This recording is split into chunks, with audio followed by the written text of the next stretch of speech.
I've been hearing this discourse on TikTok about the MAGA witches are back and what are they doing, and oh my god, I can't believe that they're doing that. Which personally I haven't seen any of that on my For You page, but I have noticed a rhetoric, and I would like to speak on it because that's one of the things that we do here on TikTok. Okay. Something I have been noticing with practitioners who look a lot like me and are in America. Okay. Cultural context of background, right? Got it. This is also because, listen, if you look like me, you come from war ancestors. This is not me trying to point a weapon at you. This is me trying to help a little bit. Okay, so just discernment with the way your brain might receive it. Love you down. All right. One of the things that I've noticed in recent times and like coming up with this conversation about the MAGA witches, is people talking about, who look like me, talking about going back to their ancestry's practices before they got to America, which is super important. Who you come from, where you come from, go reconnect with them. Yes, please do that. Oh my God, please do it. I am not going to speak too much on that part of things. We're going to talk about more of the American ancestry part because you can't ignore it. Okay, it's not going anywhere. We're still here. We're still on the land. Okay, we're still here. So spirit also has this super heavy on my heart and on me recently. Talk about the parts of me on me recently. Spirit is bringing like on a personal level, like a really, really big circle of cycle to a close in my work, my personal ancestral work. So there's a lot that's been ruminating in my brain about this, and anyways, we're gonna get to it. You can't skip the American ancestry part. You can't skip the atrocities. You can't skip it. If you skip it, those ancestors are still gonna use you. And the only way that I have personally found, okay, on a personal experience level. So if something else works for you, please don't attack me about it. This is what works for me, and I'm gonna try to help with the here you go. You have to go back. You don't have to do anything, okay? But if you're going to do this, you have to go back and you have to look at the cycle. If you live in an institution and you benefit from privilege, I'm not even going to censor myself because you know what? I do have white privilege, so I might as well say it. That's right, all right? So if you benefit from white privilege on the institution that is on the ground of America, in the institution that is on the ground that we call America, and I am going to call it the institution of America because those are the words that I've found to help me rhetoric and describe it in a way that is specific in the spirit. If you benefit from white privilege in the institution of America and you pick up witchcraft and you're connecting with your roots and your ancestry before your ancestors got to America, you still have to, whether or not,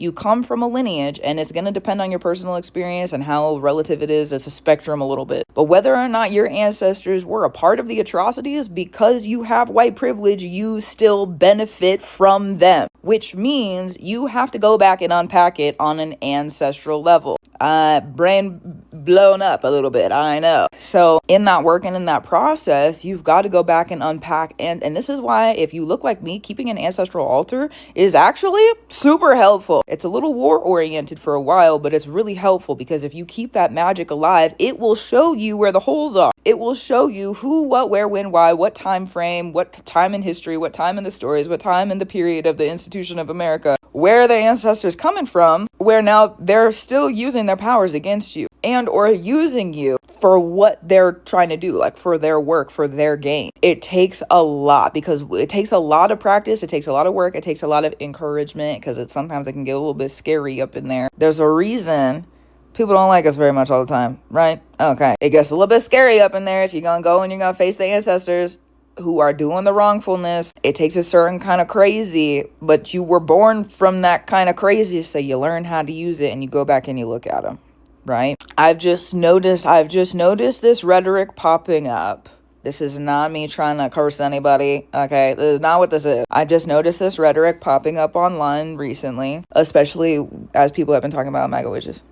Okay, something collectively is surfacing, so I figured we might as well talk about it because I've seen the pattern. Okay, going back and looking at those cycles and going back and looking at those other ancestors, the way that the institution has been created and upheld with violence and harmful If you look at it, if you go back and you look at it and you identify and you get specific and you start to understand the rhetoric, that spell work that you are studying will help you to deconstruct what the ancestors that you come from that allow you to benefit from white privilege are really doing institutionally in America. For example, if you know you come from a privilege that benefits from masters, that means also you go back and you look at your ancestry and how they're using mastering against you. How are they mastering you? What tools are they using to do that? This will not only educate you about what you have been through, possibly with your own family, abuse, trauma, things that are harmful that you on a first-hand level have experienced, possibly, okay? I know from my story that's true.